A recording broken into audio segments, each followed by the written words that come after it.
나 때문에 우리 그 대한민국 손해 간지도 모르겠네. 내 하나 때문에 그런 거 같아. 지난해 여름 역사적 문제를 빌미로 경제 도발을 감행한 일본으로 인해 우리 내부에서 논란이 발생하자 강제동원 피해자인 이춘식 할아버님이 하신 말씀입니다. 채 해결되지 못한 불행한 역사의 책임을 물어야 할 때 오히려 피해자가 미안함을 느껴야 했던 이 상황, 대체 무엇이 잘못됐던 걸까요? 최근 한국 정부가 일본 정부에 대한 WTO 제소 의향을 밝히고 강제동원 책임이 있는 일본의 전범 기업이 갖고 있는 한국 내 자산 매각 절차가 예정되자 우리 언론 일각에서는 다시금 혼란스러움을 넘어 악의적이기까지 한 메시지를 발산하기 시작했습니다. 역사 문제를 바라보는 우리 언론의 시각은 무엇이어야 될까요? 또 복잡한 국제관계의 역학 속에서 우리가 나아갈 길을 조명하기 위해 우리 언론은 무엇을 해야 될까요? 오늘 정준이의 해시태그에서 짚어보겠습니다.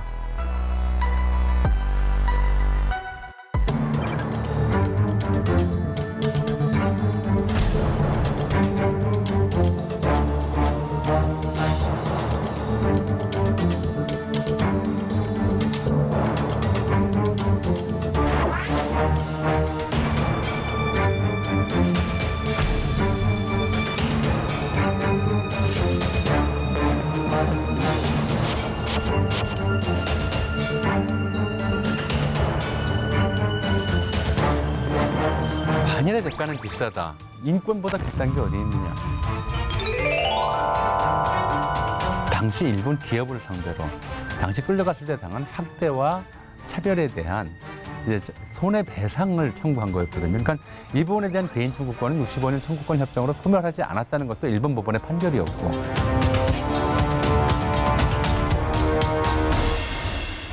이 점에 대해서 한국 언론들이 좀 더 정확하게 사실관계를 시민들에게 알려줘야 하는데 그냥 감성적으로 또는 알면서 모르는 척하는 것인지 모르겠지만 그냥 덮어두고 있어요. 마치 해결된 것을 이제 우리 정부가 또는 우리 법원이 다시 들춰내서 쓸데없는 분란거리를 만드는 것이냐 그렇게 덮어두고 있어서 오히려 이것으로 인해 우리 국내 여론이 분열되는 측면이 좀 있다고 보여요. 조선은 일본 편에 붙어서 일본의 반려동물처럼 일본에 찰싹 붙어서 일본이 주는 대로 먹고 일본이 시키는 대로 하고 일본 따라만 다녀야 그나마 살 수 있다라고 하는 논리였고 이완용의 논리도 정확히 그랬어요. 이토 히로부미의 얘기가 이완용의 얘기이고 이완용의 얘기가 현대 한국 보수 언론들의 얘기예요. 연상된다가 아니라 똑같은 발상을 하고 있는 거예요. 작년 여름에 정말 나라가 망할 것처럼 이제 언론들에서 써서 이대로 가면 우리나라 완전히 망한다. 엄청난 경제 위기에 봉착할 것이다. 정반대로 거의 우리 경제는 이제 흔들리지 않고 있거든요. 일본 쪽 편을 들면서 우리 정부의 대응을 계속 이제 문제 삼는 그런 보도 태도는 이어질 거라고 보고 그럴수록 일반 시민과 이제 이런 언론들 사이에 일반 보수 언론들 사이에 공유하는 영역이 줄어들 거다. 그런 생각이 듭니다. 저희가 그동안 이제 코로나19 때문에 잠시 잊고 있었는데 일본의 수출 규제로 시작된 한일 무역 분쟁 요게 아직 문제가 끝난 게 아니라고 합니다. 근데 이게 이제 언론에서 한번 이렇게 막 밀물처럼 막 왁 다뤘다가 싹 빠지고 나니까 아예 국민들의 관심사에서 좀 멀어진 느낌이 좀 있어요. 네. 그래서 이 문제에 대해서 오늘 해시태그에서 다뤄볼 텐데요. 우리 국민들이 또는 이제 시민들이 세상을 인식하는 방법은 누가 뭐래도 결국 언론이라는 창을 통해서 인식하게 되기 때문에 네. 그 언론이 다뤄주냐 다뤄주지 않느냐는 굉장히 큰 차이를 이제 불러일으킵니다. 거의 옆다님 말씀처럼 실제 일본과 한국 사이의 문제는 소강 상태에 잠시 접어들었다는 정도지 수출 규제로 말 그대로 시작된 무역 전쟁의 여러 가지 이슈들은 여전히 이제 물밑에서 남아 있고 더더욱이나 중요한 건 작년에 이제 한 6월쯤 전후로 해서 그렇게까지 몰아붙였던 네. 그 한국 경제 폭망한다라고 하는 그런 식의 이제 뉴스가 지금 약 반년에서 1년 정도 이제 지나고는 그 상황에서 어떤 후과들을 남겼는지에 대한 이야기가 전혀 없는 상태인 것 같아요. 근데 그러다 갑자기 지금 한국 정부가 이제 일본 정부를 WTO에 제소하겠다라고 하는 얘기가 나오고 그다음에 강제동원 전범 기업에 대해서 자상 매각 조치가 들어간다라고 하는 이야기가 나오니까 작년에 어떤 비슷한 기시감이 드는 그런 보도들이 이제 이어지고 있다는 것이죠. 이와 같은 똑같이 그냥 한일 갈등의 재점화라든가 또 다른 어떤 전쟁의 다시 시작이라고 하는 그런 이야기를 하면서 과연 이제 자신들이 보도했던 그런 내용이라고 하는 게 어떻게 실제하고 연관이 돼 있는지에 대한 언급들은 빠져 있는 그런 상태입니다. 그래서 이 부분에 관련해서 잘 같이 논의해 주실 전문가 한 분 모셨습니다. 국제통상 전문 변호사이시죠? 송기호 변호사님 나오셨습니다. 네, 안녕하세요.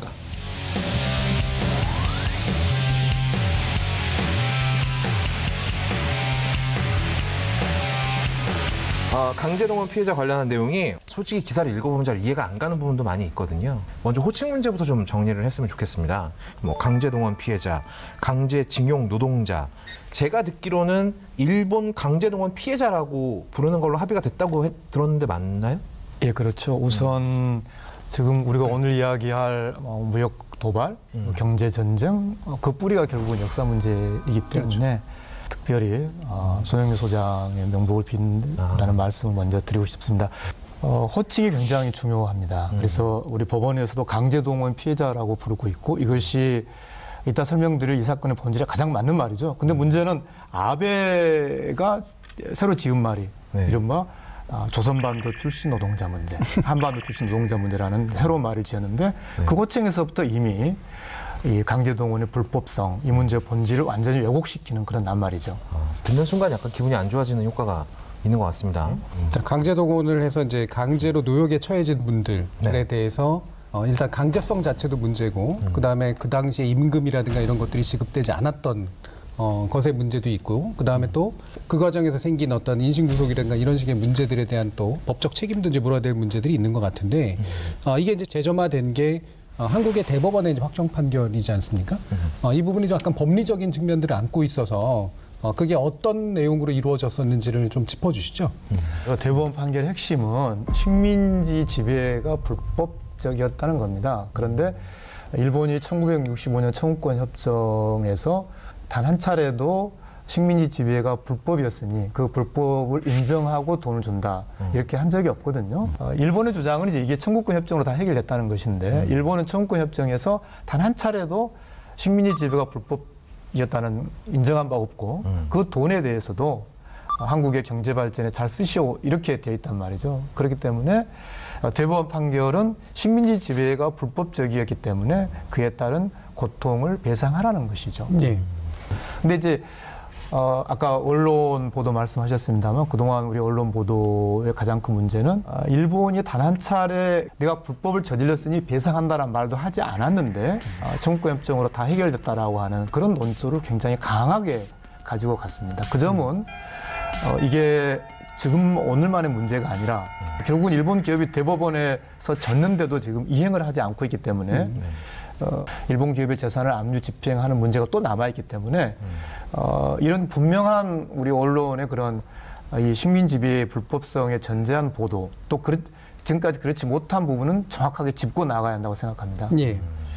그러니까 언론에서 이런 내용을 좀 정확하게 보상과 배상 그리고 위자료의 차이점 이런 걸 좀 짚어서 설명을 해주면 좋을 텐데. 보상, 국가가 국민에게 가한 재산상의 손실을 갚아주는 것. 배상, 불법으로 권리를 침해한 가해자가 피해자의 정신적 재산상 손해를 물어주는 것. 위자료, 불법 행위로 인해 발생한 정신적 고통에 대한 손해배상.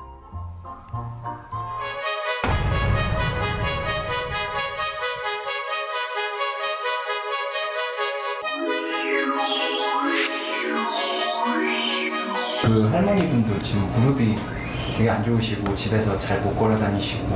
맞아요.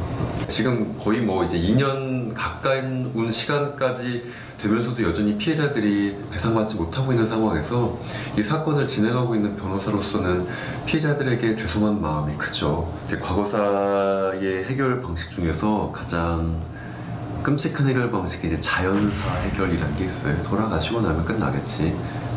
실제로 지금 이 피고 기업들이라고 명명되고 있는 일본 제철이나 미쯔비시는 세계적인 유수의 기업입니다. 세계 유수의 기업이라면 법적 책임을 질 수 없다라는 이야기만 반복할 것이 아니라 최소한 생존자들이 생존하고 계셨을 때 인도적 조치에 대해서 고민하고 검토해야죠. 말하는데 돈 듭니까? 최소한 할아버지 할머니들이 생존해 계셨을 때 그런 사실에 대해서 깊이 유감을 표한다는 얘기만 하셔도 저는 이춘식 할아버지, 양금덕 할머니, 후지코시를 끌려들었던 15세의 여러 근로정신대 할머니들께서 나 그래도 이 소송하기 참 잘했네, 나 죽기 전에 내가 이런 얘기도 들어보네 라는 얘기를 하실 것 같다는 생각이 드는데 최소한 그러한 사실 인정도 하지 않고 있죠.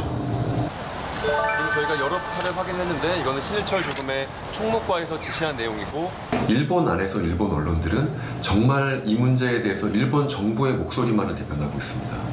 한국의 피해자의 목소리나 한국 대법원의 이야기들을 철저하게 전달하고 있지도 않고, 그렇기 때문에 혐한이 장사가 되기 때문에 한국을 혐오하고 한국 대법원의 판결을 왜곡하는 방식의 패널들, 주장들만 가득 차 있습니다.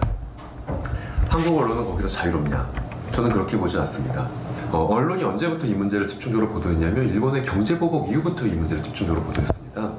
역시 한국 언론들은 피해자의 목소리 혹은 이 문제에 대한 역사적 진실보다는 반일 혹은 일본의 실책, 마치 이 문제를 전쟁을 보도하는 것처럼, 결국 이 문제는 한국과 일본의 갈등이 아니라 피해자의 권리 회복이 어떻게 이루어질 수 있을지, 마치 위안부의 문제가 한국과 일본의 정부 간의 갈등이 아니라 위안부 할머니들 피해자들께서 진정한 사과와 배상을 받는 게 핵심이었지만 그런 것들보다는 정부 간의 갈등으로 몰아가는 것처럼 이 문제는 그렇게 프레임이 짜져 있고 거기에 있어서 한국 언론 그 누구도 저는 반일 프레임에서 충분히 자유롭게 벗어나 있지 못하다고 생각합니다. 왜냐하면 한국에서 반일이 장사가 되죠.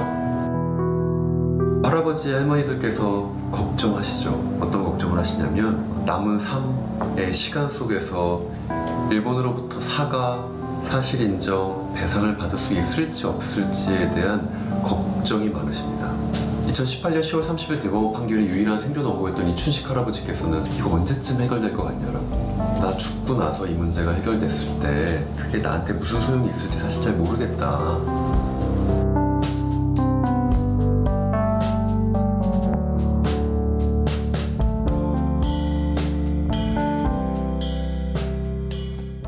우리 법원이 일본 기업에게 강제동원 피해자들에게 보상하라고 명령을 내렸지만 일본 기업은 실행하지 않았습니다. 그래서 지난 4일 법원이 해당 기업의 국내 자산을 압류하겠다는 결정문을 공시 송달하기로 결정했는데요.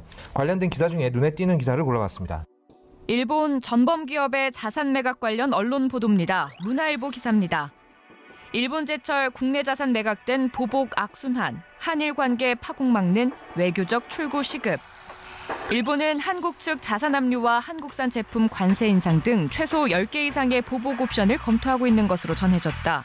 일본이 보복 조치를 가하면 문재인 정부의 맞대응 조치도 예상된다. 일본이 수출 제한 조치를 거두지 않자 지난 2일 WTO 제소 절차 재개를 발표한 것도 일본 기업 자산 현금화 이후 한일 갈등 국면을 염두에 둔 포석이라는 관측도 있다. 아주경제의 기사입니다. 일 논객, 한국은 일본 자산으로 발전, 징용 자체 보상해라, 책임 회피. 구로다 가스1호 산케이신문 서울주재 객원논설위원은 방대한 일본 자산을 생각한다면 최근 징용공 보상 문제처럼 이제 와서 한국 내 일본 기업의 자산을 압류하는 일도 없을 것이라고 주장했다. 그러면서 과거 보상 문제는 모두 한국에서 처리하면 될 일이라며 책임을 회피했다. 결국에는 이제 우리 법원이 내린 결정에 대해서 그러니까 일본이 이제 응하지 않고 있기 때문에 결국은 이제 국내 일본 전범 기업의 자산을 매각하는 일종의 경매하는 그런 절차에 들어가게 되는 것인데 이게 이제 이것으로 가게 되면 결국은 한일 관계는 돌이킬 수 없는 그런 아마 수렁에 빠져들 것이다라고 하는 또 한 번의 이제 공포를 자극하는 그런 보도들이 좀 나오고 있거든요. 실제로 어느 정도 그럴 가능성이 있다고 보세요, 송기호 변호사님? 그럴 가능성은 전혀 없습니다. 왜냐하면 공유송달이라는 것은 일본 기업을 위한 절차예요. 당신이 졌는데 당신 판결 이행하지 않는다. 그래서 할 수 없이 당신 자산을 압류를 하려고 하는데 그거 알려주겠다는 거거든요. 알려주려고 하는데 외무성이 중간에 가로막고 전달하지 않으니 옛날식으로 하면 우리 법원 앞에 붙이겠다는 거거든요. 그러니까 와서 보라는 거거든요. 그러니까 일본 기업을 위한 절차라는 걸 먼저 말씀드리고 싶고요. 재산 압류 다음에 경매에 붙이겠다라고 또 한번 알려줍니다. 그것도 일본 외무성이 제대로 알리지 않으면 그것도 공익송달로 가름할 거거든요. 그러면 이제 경매되는 거죠. 그러니까 부정하고 싶은 과거고, 네. 그렇죠? 그게 이제 바깥으로 드러나서 계속해서 문제시되는 순간 일본은 나름대로 국제사회 지위가 높은 국가라고 자신들은 생각하고 있는데 네. 이것이 이제 발목을 잡아가지고 자꾸 일본이 가지고 있는 전범으로서의 이미지라든가 게다가 심지어는 뭐냐면 일본 군에 의해 가지고 그 여성들에 대한 전시 이제 성착취가 이루어졌다라고 하는 대단히 네. 도덕적인 문제 제기를 할 수밖에 없는 그런 것들이기 때문에 따라서 굉장히 싫어하는 거예요. 그러니까 소녀상 같은 것들이 일본 대사관 앞에 있는 게 저쪽 사람들은 그것이 자신들을 막 이렇게 남의 국가를 자극하는 뭐 너무 지나친 행동이다라고 그러지만 자꾸 그게 눈앞에 나타나 있는 것이 자신의 국제적인 어떤 지위를 자꾸 부정당하게 되는 그런 상황들이 맺는 게 싫어서 어떤 식으로든 덮어버리고 싶은 그런 욕구들이 이제 보이고 있는 거죠. 그러니까 한번 인정하기 시작하면 돌이킬 수 없는 결과를, 한 번도 경험하지 못한 결과를. 네. 우리가 법치, 국제법 이런 이야기를 할 때 정말 우리가 놓쳐서는 안 될 것이 우리나라 법치의 출발이 어디에 있냐는 거죠. 우리나라 법치의 출발은 1919년에 임시정부가 채택한 대한민국 임시헌장이 있습니다. 일본 식민 지배를 인정하는 순간 우리의 법치는 존재할 수 없거든요. 그래서 이 문제의 핵심은 일본 식민 지배의 불법성을 단 한 차례도 인정하지 않고 돈으로 계속 때우고 그 돈을 받아서 뭔가 특권을 부단히 만들어갔던 일부 세력들, 그 세력들이 계속 이 문제를 재생산하고 있는 거죠. 그 세력들 중에 혹시 언론도 일본의 논리는 굉장히 일관됩니다. 네. 국제법 위반이라는 거예요. 한국은 국제법을 지키지 않는 나라다라고 일관되게 이야기를 하고 있거든요. 저는 이것이 단지 일본이 그렇게 이야기했기 때문에 안 된다라는 것이 아니라 우리 헌법은 조약은 범죄와 같은 효력이 있다라고 되어 있고요. 네. 그 조약에 대한 해석은 우리 국내에서는 당연히 대법원이 가지고 있는 것이죠. 네. 우리 대법원이 조약을 해석하고 그에 대한 어떤 판단을 하지 않는다면 우리 공동체가 존재할 수 없는 것인데 자꾸 언론은 마치 무언가 우리 대법원이 손댈 수 없는 국제법 체계가 뭔가 따로 있는 것처럼 그런 허구의 틀을 자꾸 만드는 것이고 그것이 바로 일본이 의도하는 거죠. 네. 그러니까 저도 그 부분이 굉장히 중요하다고 보는데, 그러니까 국제법이라고 하는 게 마치 우리 그 사법 체계하고 헌법의 상위에 그거를 짓누르는 국제법이 있어서 그 국제법에 대해서 근거해서 사법과 판단을 내려야 된다라고 하는 뭔가 되게 허구적인 상위의 어떤 전제를 깔아놓고 있고 또 한 가지는 그 판단을 낼 때 지극히 정치적인 판단을 내려라라고 하는 그런 식의 이야기들을 하고 있거든요. 눈치를 봐서 적당히 일본과 관계 개선을 도모할 수 있는 방식 정도로 나갈 길을 좀 열어줘라. 이런 식의 이제 얘기를 하고 있는 것이어서 저는 상당히 좀 불쾌한 이야기일 수밖에 없다. 특히나 사법의 관점에서 보면 그런 식의 생각이 들거든요. 그리고 이런 기사들을 이렇게 고의적으로 어렵게 쓰는 것도요. 읽어도 이해를 할 수 없지 않습니까? 그래서 우리는 우리 헌법에 근거해서 우리의 사법적 체계에 맞춘 판단을 내린 것이고 그래서 계속해서 변호사님 계속 이거는 어려운 문제가 아니라 단순한 문제다. 이렇게 말씀을 하시는 거잖아요. 시청자분들이 재판관이 돼도 똑같은 판결을 할 수밖에 없는 그런 간단한 문제입니다. 네. 지난 1년간의 보도들을 돌이켜본다면 일본이 제2의 IMF를 노리고 있다. 그러니까 일본이 마음만 먹으면 우리나라는 또다시 IMF의 비극 속으로 빨려 들어갈 것이다. 라는 식의 기사도 있었고요. 이런 불안감을 조성하는 가짜 뉴스, 이걸 뭐 가짜 뉴스라고 봐야 되겠죠. 공포 마케팅 뉴스죠. 공포 마케팅. 그 탈일본 국산화 정책 때 엄청나게 비아냥거렸지 않습니까? 네. 그 교수님께서 말씀해주신 국내 언론들의 모든 스킬이 총동원됐습니다. 이 따옴표 저널리즘부터 시작해서 그러면 실제 팩트를 알아야 되니까요. 실제 정부의 탈일본 국산화 정책 어느 정도 진행되고 있는지 저희 해시태그 팀이 취재해봤습니다. 함께 보시죠.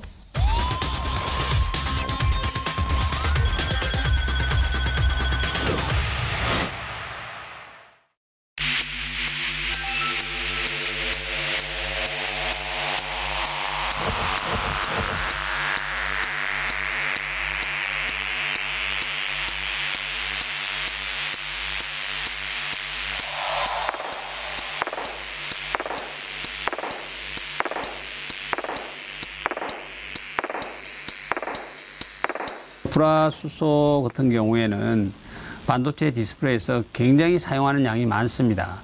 그렇기 때문에 그게 만약에 공급이 중단이 되면 실제로 생산 라인이 중단이 가능한 것이죠. 그러다 보니까 언론도 관심이 많았고 특히 이 당사자인 수요기업인 반도체나 디스플레이 기업들도 굉장히 이제 그것을 어떻게 해결해 나갈 것인가 하는 그런 숙제를 안고 있었던 것이죠.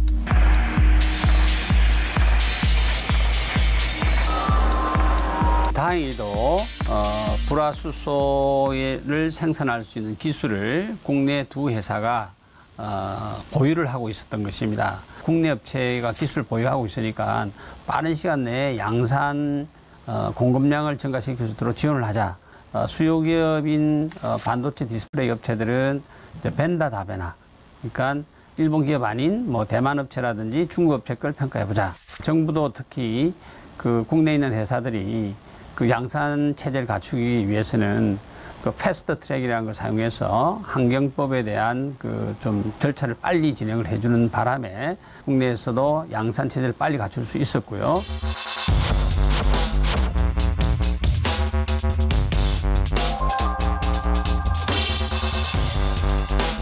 작년 1년 전에 그 당시에 여러 테스트를 해봐서 얻은 결론은 국내 제품도 일본 제품에 비해서 절대로 뭐 품질 수준이 떨어지지 않더라 하는 것은 결론이 나 있는 상태고요. 가격적인 측면에도 아무래도 국산 제품이 더 좀 메리트를 가지겠죠. 일본께 뭐 아직도 어느 순도가 좋아서 이걸 써야 된다 이런 건 아니거든. 그러니까 그런 건 이제 굉장히 이런 데는 전문가적인 지식이 필요한 거죠. 그런데 이런 내용 자체를 뭐 언론에 이렇게 이야기하는데도 사람들이 그걸 누가 읽어보고 누가 관심이 있겠어. 그래서 이제 저희 우리 학회에서는 동일한 수준이다. 걱정하지 마시라는 이야기를 하는 거예요.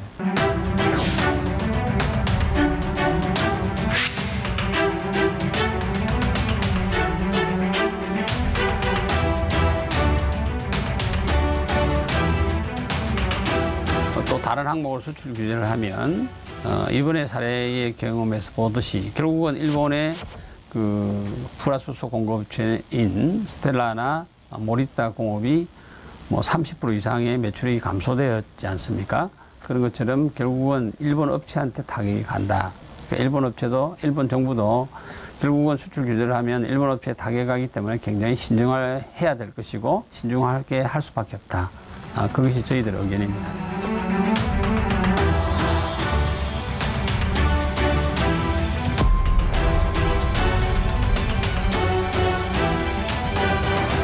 자, 이렇게 그 해시태그가 제일 많이 지적하고 싶었던 부분이 이 부분이었어요. 그러니까 일본이 왜 문제가 있는지를 얘기하는데 치중하기보다 한국 정부가 우왕좌왕하고 있다라는 쪽에 대단히 치중을 했고 한국 정부 책임론이 대부분이었었고 그다음에 또 결국 우리는 망한다.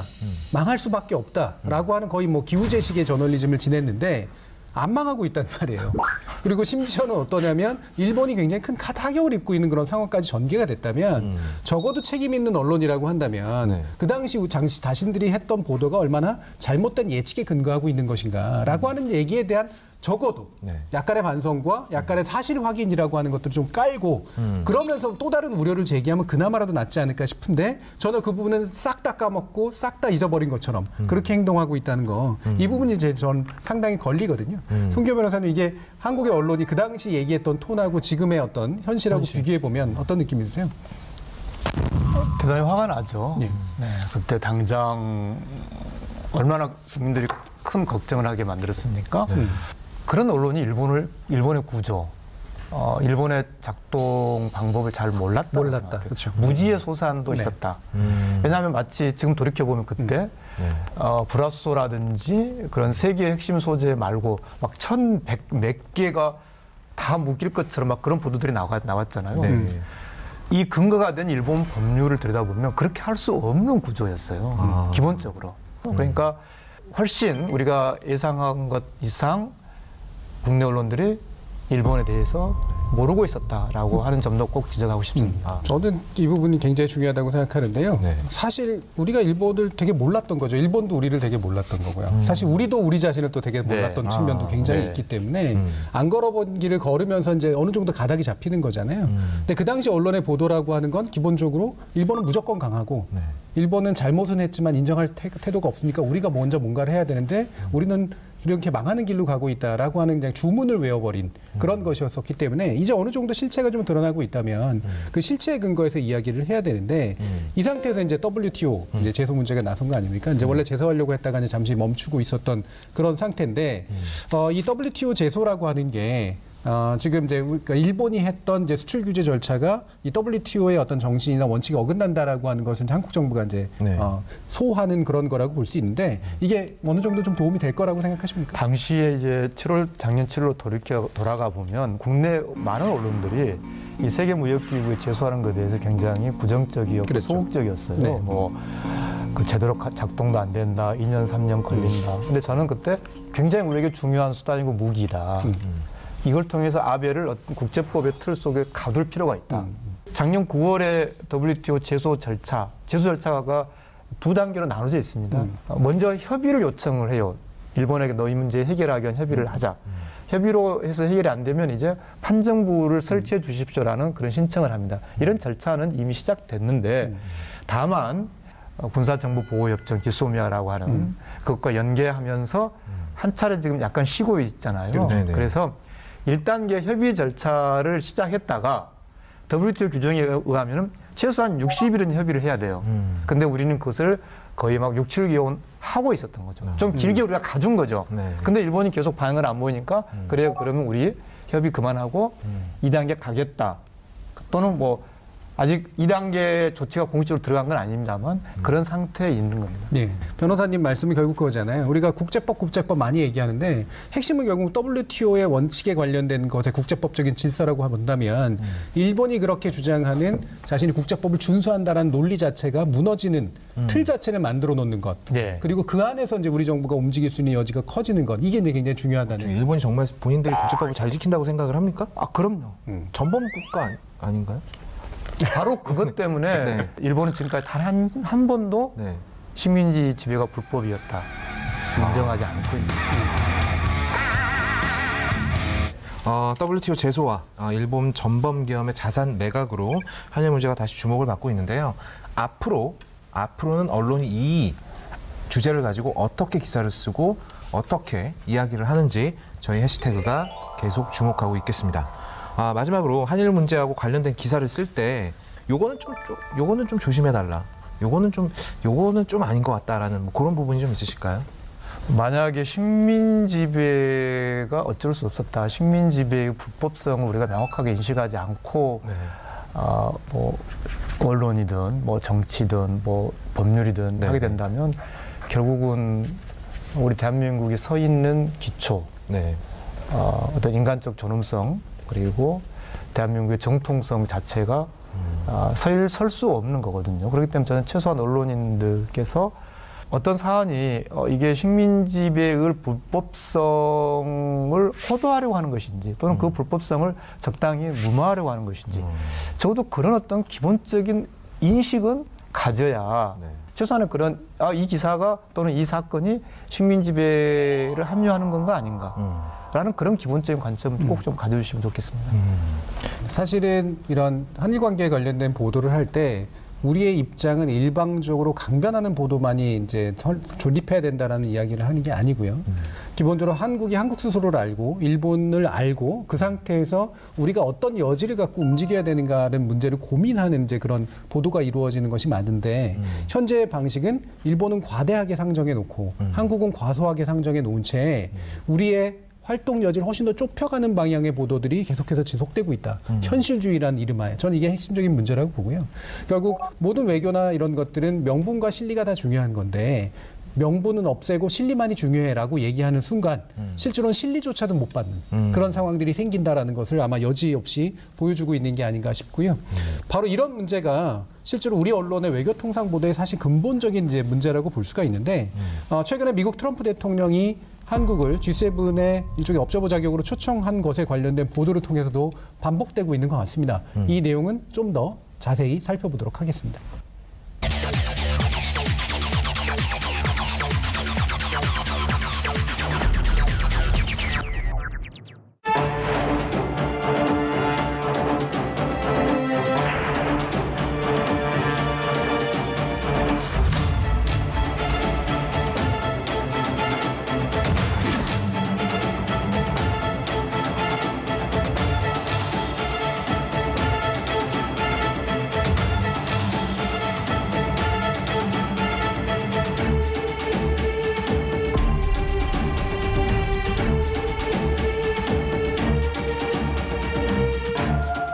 시간에 이어서 이제 국제 또는 국제관계 그다음에 외교 문제를 다루는 이제 한국 언론의 문제점 혹은 이 혼란한 상태에서 어떻게 이제 이런 언론 보도들을 이해해야 되는가라는 내용을 다루기 위해서 두 분의 전문가 모셨는데요.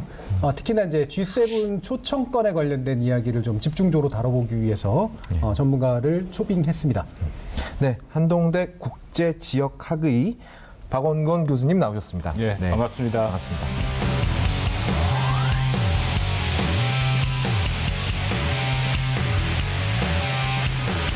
네, 그리고 호서대 교양학부대학의 전가림 교수님 나오셨습니다. 네, 안녕하세요.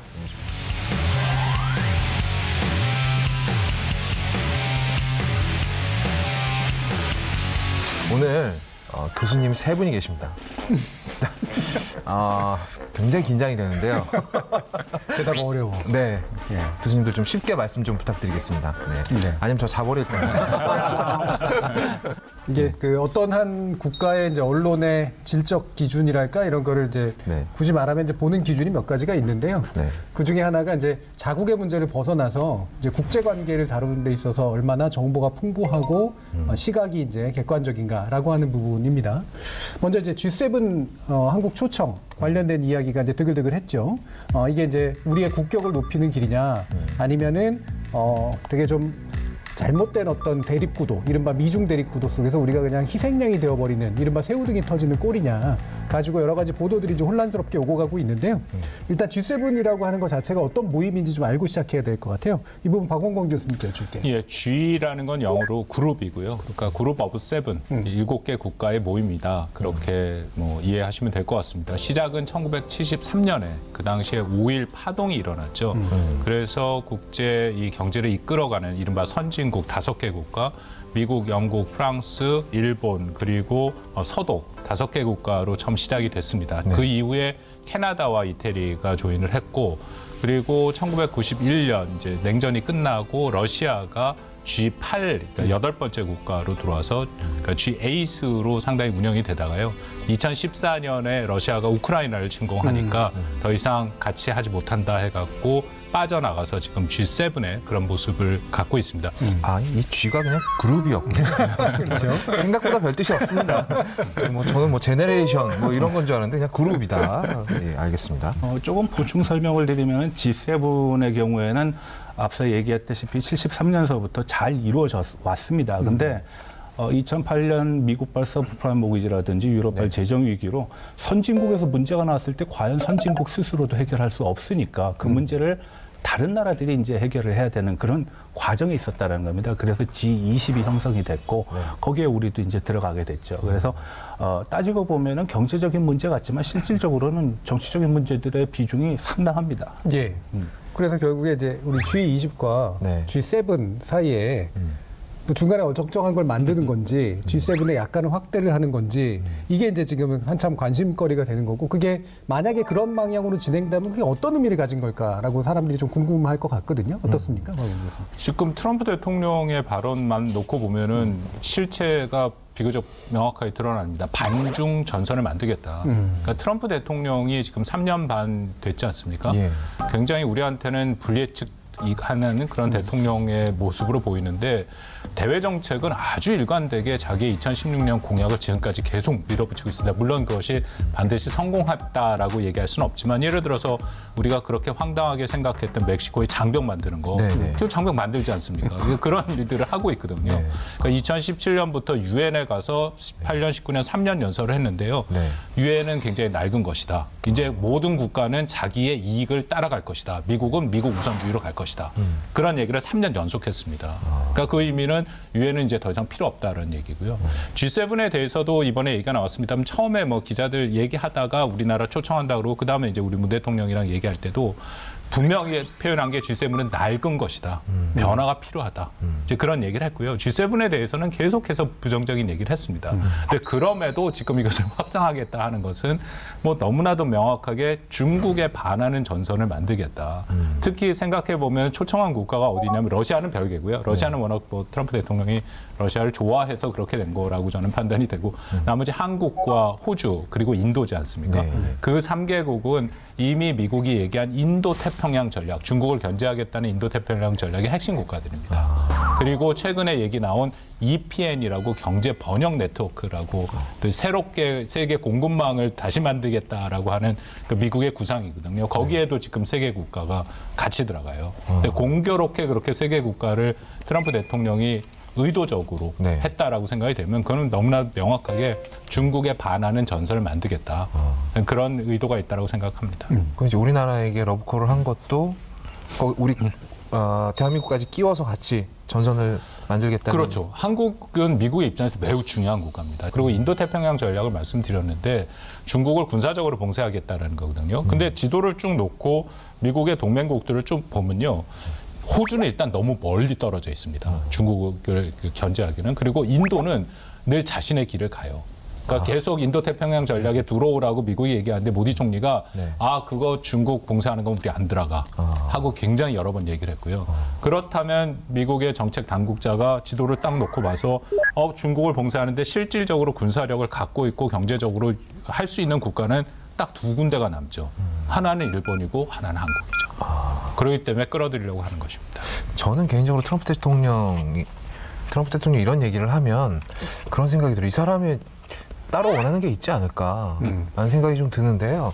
사실 이 그룹 오브 세븐? 네, 여기가 이제 어떤 모임이라고 한다면 여기에 포함이 되기 위해서 우리가 치러야 하는 대가가 있을 거 아니겠습니까? 이거 그냥 뭐 날로 먹을 수는 없을 테니까. 네. 그거 보통 대가라고 얘기하기 좀 어렵습니다. 왜냐하면 국제 질서에 대해서 순응하느냐, 아니면은 국제 질서에 반감을 갖고 있느냐, 기존의 국제 질서에. 중국은 기존의 국제 질서로서는 자기가 패권국이 되지 못한다라고 봅니다. 그래서 기존 질서를 확 바꿔야 된다라고 생각하거든요. 그럼 바꾸려면은 기존의 패권국이었던 미국을 부정을 해야 되는 것이고, 소련은 냉전과 더불어서 떨어져 나갔으니까요. 소련은 이제 신경 별로 안 써도 된다라는 것입니다. 그래서 국제 질서에 대한 기본적인 인식상에 상당한 차이가 있다. 그러면은 7+4라고 7+4를 가지고 봤을 때 그 11개 국가들은 어떤 특징을 갖고 있냐? 기본적으로 현존 국제 질서에 비교적 수능적인 국가들입니다. 큰 불만이 없죠. 왜냐하면은 모두 다 기존의 국제 질서 속에서 수혜를 받은 국가입니다. 자, 이렇게 그 G7을 확대한다는 게 그냥 말로만 될 문제도 아니고 그것이 가져오게 될 다양한 종류의 옵션들이 있고 또 손해라든가 이득이라든가 여러 개 이제 복잡한 산술들이 존재할 수밖에 없는 국제 질서인데요. 우리 보도들이 이제 이에 관련해서 어떤 내용들을 가지고 이야기를 했는지 한번 보아와 함께 알아보도록 하겠습니다. 미국의 G7 확대 초청과 관련한 언론 보도입니다. 먼저 매일경제 기사입니다. 한미 문재인 트럼프 통화 미묘한 시각차. 청와대가 이틀에 걸쳐 통화 내용을 브리핑한 것과 달리 백악관은 한미 정상 간 통화가 이뤄지고 약 5시간 뒤 간단한 보도 자료를 내놨다. 다음은 국민일보 기사입니다. 미국의 불길한 러브콜, 이번엔 반중 군사협력까지 요구. 도널드 트럼프 미국 행정부가 연일 한국에 달갑지 않은 러브콜을 보내고 있다. 미국은 정치와 경제, 사이버 안보에 이어 군사 분야에서도 한국이 반중 전선에 참여해줄 것을 요구했다. 북한의 군사적 위협 대응이 핵심인 한미동맹의 성격을 바꿔 중국 견제에 동원하겠다는 뜻으로 풀이된다. 계속해서 중앙일보 기사입니다. G11 기대한 청와대, 미국 부차관보는 G7 확대, 회원국 만장일치 필요. 도널드 트럼프 미국 대통령이 한국, 호주, 인도, 러시아, 브라질 등을 포함해 G7의 세트를 짜고 싶어 하더라도 기존 G7 멤버들이 반대하면 어려울 수 있다는 의미다. 한 외교 소식통은 G7 참석자가 확대될수록 발언권이 약화되기 때문에 확장을 원치 않는 것인데 더군다나 한국의 영구적인 참여는 일본이 강력하게 견제할 것이라고 말했다. 그 보도된 내용들을 좀 살펴보면 전반적으로 한 2개 정도의 논점이 나오는 것 같습니다. 하나는 이거는 명백히 이제 미국에 의한 반중 연대이기 때문에 따라서 우리가 이거를 받아들이는 건 굉장히 불길하다. 다시 말하면 미국과 중국 사이에 선택을 요구받을 수 있다라고 하는 약간의 경고나 우려고요. 두 번째로는 들어가고 싶어도 들어가기 쉽지는 않을 것이다. 특히나 일본에 상당한 반대가 있을 것이기 때문에 실제 한국은 원한다고 해도 될 문제는 아닌 것 같다라고 하는 2가지 이제 내용들이 나옵니다. 이 부분에 대해서 좀 짚어주시죠, 황홍 교수님. 네, 지금 말씀하신 정 교수님 2포인트가 정확하다고 봅니다. 첫 번째 좀 불길한 그 러브콜이 될 수 있다. 그러니까 저는 여전히 트럼프 대통령이 분명한 의지와 의도가 있다고 봅니다. 대중 전선을 만들어 가겠다. 근데 이것이 간단한 게 아니라 트럼프 대통령이 이번에 선거 전략이기도 해요. 왜냐하면 지금 미국 내에서도 지난 3월의 여론조사를 보면 이게 코로나19랑도 다 관련이 있는데 미국민 66%가 중국을 비호감이라고 얘기를 합니다. 그렇기 때문에 이건 선거에 도움이 된다라는 거죠. 그래서 제가 주장하는 것은 늘 정확하게 상황을 판단해야 된다. 이것은 반중 전선으로 갈 가능성이 매우 높다. 두 번째, 일본 관련돼서는 아직은 뭐라고 얘기하기가 조금 조심스러운 부분이 있습니다. 왜냐하면 일본에서 공식적으로 뭔 얘기를 하지는 않았고요. 그리고 앞으로도 공개적으로 얘기하지는 않겠죠. 그럼에도 뭐 그 가능성은 완전히 배제할 수 없는 게 늘 한일 관계는 지금도 좀 한일 관계가 굉장히 어려워지고 있지 않습니까? 전반부에 그 내용들 다루셨는데 그렇다면은 일본이 한국에 들어오는 게 불편하겠죠. 그렇기 때문에 어느 정도 영향력은 미칠 가능성은 있다. 그렇게 생각합니다. 그럼 아직까지는 일본에서 공식적인 반응은 없는 겁니까? 예, 아직 일본 언론의 반응만 지금 현재 나오고 있죠. 당국의 반응은 아직 안 나와요. 그 다운표들이 다 그럼 언론에서 나온 거군요. 일본 정부에서는 아마 그 어떤 태도 표현을 안 할 겁니다. 왜냐하면은 주최국이 일단 아니고요. 그리고 기본적으로는 세계 경제를 어떻게 회복을 시키느냐의 문제. 그리고 지금같이 코로나 팬데믹의 상황을 어떻게 극복하는 데 좋은 사례가 될 만한 샘플을 찾아야 되는데 한국이 아주 대표적인 샘플입니다. 그리고 국제 질서의 수혜자인 동시에 기여자이기도 합니다. 잘 아시다시피 지금 여기에 언급되고 있는 모든 국가들은 2차 세계대전 전까지만 해도 소위 패권국이었는데 한국만 유일하게 패권국이 아닌 경제적으로 가장 낙후한 상황이에요. 그리고 민주적으로 가장 낙후한 상황에서 모든 것을 이뤄낸 국가입니다. 그러니까 상징성은 대단하다라고 볼 수 있습니다. 그리고 국제사회에 기여할 수 있는 능력치도 상당합니다. 그래서 한국이 들어가는 거는 객관적인 어떤 조건에서 봤을 때는 적어도 필요 충분 조건은 갖췄다. 다만 이 상황 속에서 우리가 너무 스스로를 이게 중국의 눈치를 봐야 되는 건 아닌가라고 하는 거는 그건 뭐 스스로를 자승자박하는 거라고 봅니다. 오히려 이 상황에서 가장 중요한 거는 우리가 갖고 있는 특장점을 잘 내세우는 겁니다. 우리도 우리 나름의 어떤 기본적인 원칙과 가치관을 가지고 한다면 이 문제 생각보다 굉장히 쉽고 그리고 이런 기회 또 올 수 있을까요? 그래서 이런 기회를 잘 살리는 것이 현 시점으로는 중요하다라고 봅니다. 그럼 요거 한번 두 분께 좀 짚어주시길 부탁드리고 싶은데요. 국민일보에서 나온 6월 3일 기사인데 이제 단독 딱지를 달고 나왔습니다. 그러면서 미국 동맹 이탈 시 한국 직접 압박, 중국 문제 우리 쪽에 줄 서라 따옴표를 이제 해놨어요. 그리고 이제 그 전원의 형식으로 지금 만들어졌는데. 예를 들면 외교 소식통은 워싱턴의 외교 소식통은 이러이러한 얘기들을 전했다라고 하면서 나왔고 이게 이제 워싱턴 특파원의 이제 명의로 이제 나온 그런 기사입니다. 근데 내용을 보면 사실 그냥 현재 이른바 이제 미중 사이에 껴서 좀 어려울 수 있다라고 하는 것을 약간 더 강한 어조로 이제 얘기한 것 외에 뭔가 이렇게 미국에 있으면서 워싱턴 특파원으로서 대단한 어떤 이제 정보 소스를 가지고 단독으로 뭔가 기사를 쓸 만한 내용은 아니었던 것 같은데 어떻게 보시나요? 중국도 우리한테 적지 않게 지금 압박을 가하고 있지 않습니까? 홍콩 국가보안법에 관해서 주한 중국 대사가 명확하게 한국이 이해할 것을 바란다. 그리고 G7에 대해서도 뭐 중국을 왕따하면 안 된다. 그러니까 그것은 결국은 한국을 비롯해서 선택의 기로 있는 국가들한테 압박을 가하고 있는데 특히 한국은 이게 지정학적 위치 때문에 미국과 중국의 그런 압박을 다른 국가들보다 훨씬 더 크게 받고 있죠. 또 북한 문제까지 있기 때문에. 그래서 이것이 쉽지 않다. 그런 상황은 우리가 명확히 알 필요는 있다고 생각합니다. 제가 봤을 때 한국의 어떤 국제적 위상 그리고 중국이 이렇게 한국에 대해서 민감한 것은 우리가 중국이랑 가깝기보다는 미국이랑 더 가깝다라는 증거입니다. 미국이랑 더 가깝기 때문에 중국은 그 사슬 속에서 빈틈을 노리고 싶은 것이거든요. 지금 언론에서 보도하고 있는 가장 중요한 어떤 문제점이라고 얘기한다라는 것은 모든 것을 나눠서 본다라는 겁니다. 이 나눠서 보는 것이 아마 더 많은 클릭수, 더 많은 독자를 끌어들이는데 유리한 부분이 있기 때문에 그런 고려를 할 수 있을지 몰라도 세상은 그렇게 쉽지 않습니다. 우리도 그렇습니다. 우리가 일도 양단해가지고선 50년 동안 살아왔던 삶을 저버리고 새롭게 가겠다. 그러면 각자 도생해야 되는 상황에서 모든 걸 스스로 해결해야 되는데 그게 가능합니까? 그래서 저 쉽지 않다라고 봅니다. 교수님 정리 좀 해주십시오. 그래서 저는 이제 이게 제 문제가 그건 것 같아요. 그러니까 우리 언론들이 물론 나름의 노력을 다 하고 있지만 이런 판이 벌어지고 나면 대부분 큰일 났다. 어쩌냐? 근데 한국 정부 무능하네. 이제 이게 이제 계속 반복되는 이제 어떤 레퍼토리인 것 같아요. 실제로 그 중에 일부는 맞는 경우도 있고 또 아닌 경우도 있는데 이 과정에서 이제 이 언론들이 어떤 메시지를 발산하려고 하는 걸까? 궁극적으로 뭐 예를 들면 클리어하게 뭐 미국 편을 쓰라는 얘기인지 중국 편을 그래도 무시하지 말라는 얘기인지 그냥 한국 정부 니네가 문제란 얘기인지 뭔가 이렇게 명확한 어떤 선이 좀 없는 상태에서 그냥 우왕좌왕 스스로가 우왕좌왕하는 그런 측면들이 굉장히 큰 것 같거든요. 두 분이 말씀 주신 것처럼 우리가 우리 공동체가 어떤 가치를 만들어 나가야 되는지에 대한 논쟁들을 선수행하고 그다음에 만약에 우리가 공동체가 그 가치를 선택했으면 정부가 바뀌더라도 그것을 일정 기간 지속해주는 그런 식의 어떤 일들이 지금의 어떤 외교 보도에 있어서는 필요하고 그 외교 보도가 그거를 정부에게 촉진할 수 있는 그리고 우리 공동체가 그거를 공유할 수 있는 그런 방식으로 나가야 되지 않을까 싶습니다. 교수님 제가 봤을 때는 이제 우리 언론이 그렇게까지 공부를 많이 하고 기사를 쓰는 것 같지는 않거든요. 우리 거의 없다시 굉장히 열심히 공부 아까 같이 우리 저기 휴게실에서 계속 하던데. 그렇죠. 좋은 기회가 되는 것 같아요. 네.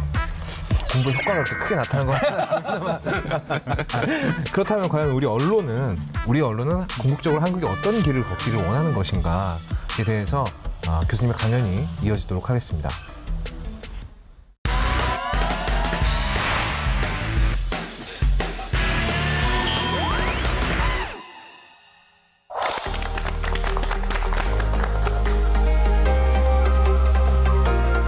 국제 뉴스는 사실 그렇게 인기가 많은 뉴스는 아닙니다.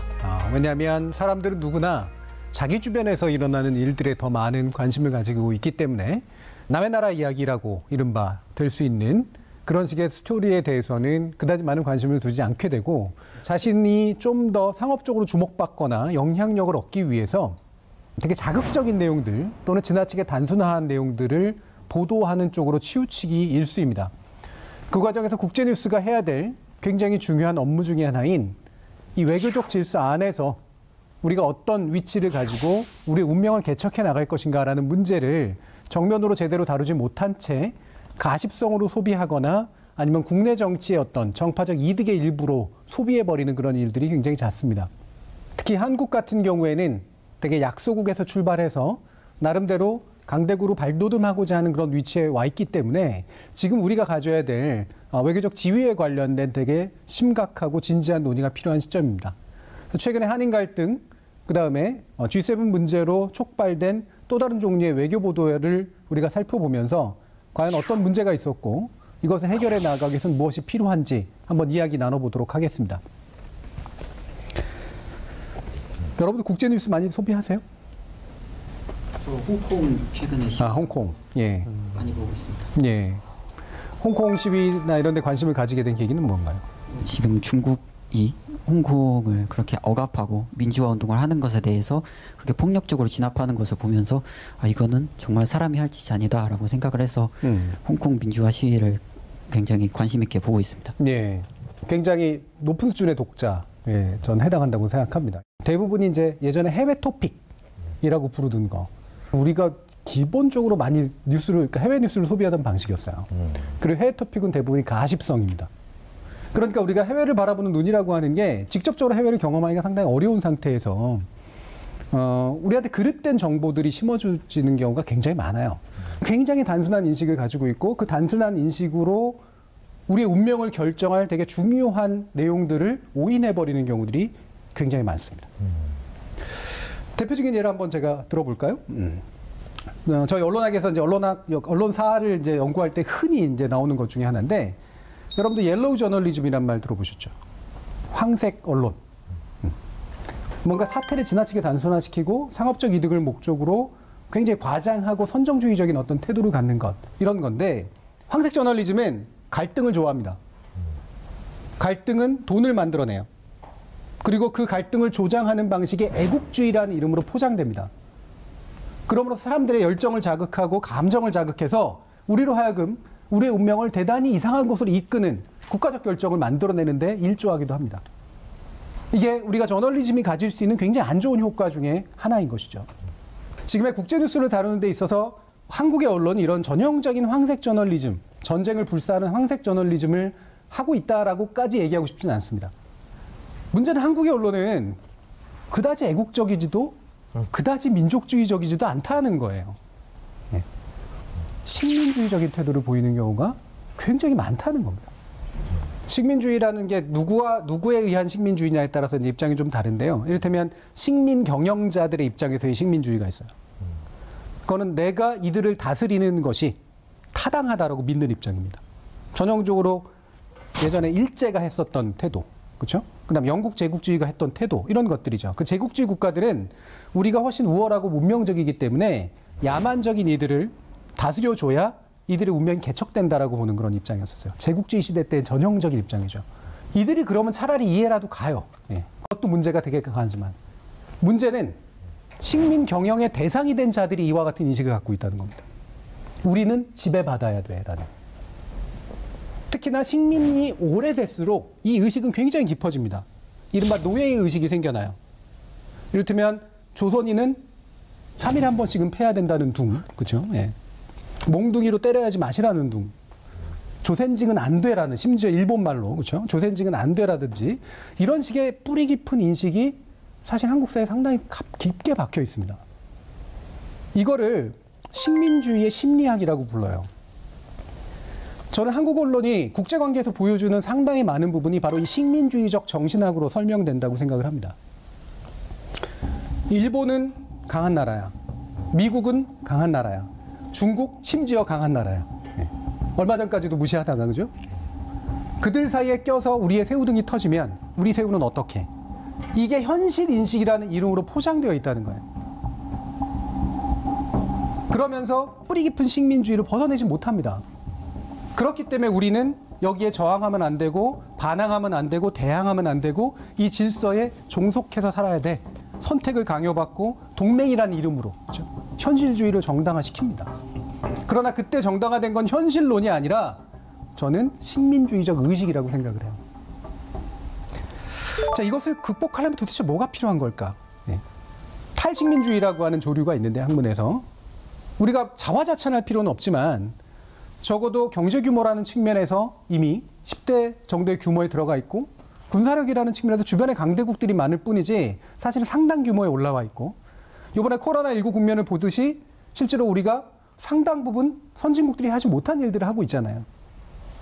이건 이미 성장했다는 얘기입니다. 우리가 모르는 사이에 성장했다는 얘기예요. 그러면 이 성장한 것에 값하는 어떤 의식을 가져야 된다는 것이죠. 그게 영화에도 나왔던 것처럼 물론 침팬지에 관련된 영화였었지만 네. 예, 혹성탈출. 혹성탈출. 예. 네. 거기서 자아 의식을 가지게 된 이 그 침팬지가 했던 가장 중요한 게 뭐였어요? 언어죠. 언어를 하게 되면서 노우라고 합니다. 노우라고 얘기합니다. 네. 예. 노우라고 얘기해요. 어린아이가 자랐을 때 자라나면서 청소년기에 겪는 게 다 아니야, 안 돼, 싫어 이런 것들입니다. 전 대단히 상징적인 장면이라고 생각하거든요. 인간과 종속적인 관계를 맺는 게 아니라 나는 너하고 대등해. 너가 하라는 대로 안 하겠어. 노우라고 말하는 거야. 뭔가 이건 아니야 라고 얘기를 하기 시작하는 순간부터 우리에게 걸맞은 의식들을 만들어내는 거예요. 이게 프랑크푸르트 학파에서는 부정의 변증법이라고 얘기를 합니다. 부정의 순간이라고 하는 것이 대단히 중요하다. 식민주의로 벗어나는 데 있어서 부정하는 것이 굉장히 중요하다는 겁니다. 저는 지난 50년에서 60년에 이르는 시간 동안 한국의 언론 세계가 과연 이런 부정의 변증법을 제대로 활용해 왔는가? 저는 아직도 대단히 부족하다라고 생각을 하거든요. 우리가 그냥 잘났다라고 생각하자가 아니라 적어도 우리에게 걸맞은 의식들을 가져야 될 때가 아닌가라는 것이죠. 국제관계에 대한 뉴스 보도에 있어서도 늘 나오는 것이 이런 거 아닙니까?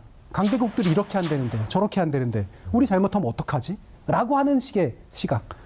우리 눈으로 세상을 바라보지 못하고 남의 눈으로 자꾸 바라보는 그런 시각이라고 하는 것이 이제는 좀 극복될 때가 아닌가라고 생각을 해요. 그러면 한국이 자신의 시각에서 국제 질서가 어떻게 되길 바라고 그 국제 질서 속에서 우리가 어떤 현실적 위치를 차지해야 되는가를 비록 서로 다른 생각이라고 하더라도 나눌 때가 됐다. 이것에 값하는 보도를 우리는 아직까지는 하지 못하고 있다는 겁니다. 결국 편협한 애국주의나 편협한 민족주의라고 흐르자는 얘기가 아니라 식민주의를 벗어나서 no라고 말할 수 있고 아니라고 말할 수 있고 우리는 그러면 그 다음에는 우리가 채워나가야 되는 이 명분과 진리는 무엇인가? 이거에 대해서 국제뉴스는 답을 해야 될 때가 아닌가 이렇게 생각을 합니다. 여러 가지로 코로나19는 우리가 지금껏 경험해보지 못한 일들을 만들어내고 있습니다. 그 과정에서 드러나고 있는 건 우리가 믿었던 강대국들의 질서조차 그들 스스로도 경험해보지 못한 일들을 하게 됐다는 겁니다. 그 과정에서 중요한 건 누구를 모방하거나 누구를 쫓아가거나 누구의 편이 되거나 누구의 친구가 되는 문제가 아니라 이제 우리 스스로 우리가 갈 길과 우리의 위치를 잡아야 될 때라는 것을 보여줍니다. 아무도 모범을 보여주지 않습니다. 우리 스스로가 모범을 만들어 나가야 되고 그 관계 속에서 보편적 가치를 지향하는 새로운 국제 질서 속에 우리가 어떤 역할을 할 것인가라는 문제가 필요한 때라고 생각을 합니다. 우리의 언론 보도도 이제는 그만큼 성숙해야 할 것입니다.